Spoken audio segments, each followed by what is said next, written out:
പൂർണ്ണ ഗർഭിണിയായിരിക്കുമ്പോഴാണ് M Rasheeda PSC പരീക്ഷ എഴുതി 2023 ഒന്നാം റാങ്ക് കരസ്ഥമാക്കിയത്. കഴിഞ്ഞ ഫെബ്രുവരി 7 പട്ടികയുടെ കാലാവധി പൂർത്തിയായി. ഒന്നാം റാങ്കുകാരിക്ക് പോലും നിയമനം തരാത്തതിലെ അനീതി PSCക്കൊപ്പം സർക്കാരിനെയും CPM നേതാക്കളെയും എല്ലാം ബോധ്യപ്പെടുത്താൻ ശ്രമിച്ചു.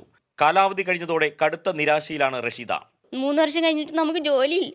അപ്പം എന്തിനാ ഞങ്ങൾ ഇങ്ങനെയാണ് മാനസികമായി തളർത്തല്ലേ അവർ ചെയ്യുന്നത്? എന്തിനാ ഞങ്ങൾക്ക് ഇങ്ങനെ ഒരു ലിസ്റ്റ് തന്നിട്ട് എന്തിനാ ഞങ്ങളിങ്ങനെ പരിഹാസ്യരാക്കിയത് അവർ? അതാണ് എനിക്ക് ചോദിക്കാനുള്ളത്. അല്ലെങ്കിൽ നടത്തണ്ടായിരുന്നു. നോട്ടിഫിക്കേഷൻ കൊടുത്തിട്ട് ഒരു ലിസ്റ്റ്, ഒരു വേക്കൻസി ഉണ്ട് എന്ന് അറിഞ്ഞിട്ട് എക്സാം നടത്തിയാൽ പോരെ. ഇന്ന് ഇത്രയും പ്രശ്നമില്ലല്ലോ. ബിരുദാനന്തര MPhil പരീക്ഷകളിൽ ഒന്നാം റാങ്കുകാരിയാണ്. മുഖ്യമന്ത്രിയെ കാണാൻ പലവട്ടം ശ്രമിച്ചെങ്കിലും അവസരം ലഭിച്ചില്ല. മുഖ്യമന്ത്രി ഇനിയെങ്കിലും ഇടപെട്ട് നീതി ലഭ്യമാക്കുമെന്ന ഒരു തരി പ്രതീക്ഷ റഷീദയ്ക്ക് ബാക്കിയുണ്ട്.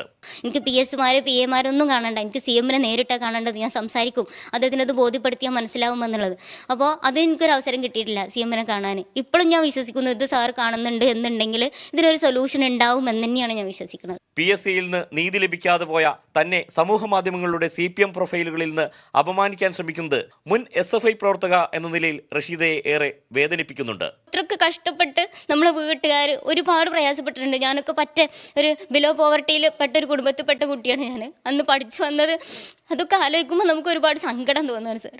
എന്തിനാണ് ഈ രീതിയിൽ നമ്മൾ തഴയപ്പെടുന്നത്? PSCക്ക് ഒന്നാം റാങ്ക് ലഭിച്ചിട്ട് പോലും അതിൻ്റെ കാലാവധി കഴിഞ്ഞിട്ടും പ്രവേശനം ലഭിച്ചില്ല എന്ന വലിയൊരു വേദനയാണ് എം റഷീദ പങ്കുവയ്ക്കുന്നത്. മലപ്പുറം പടിഞ്ഞാറ്റുമുറിയിൽ നിന്നും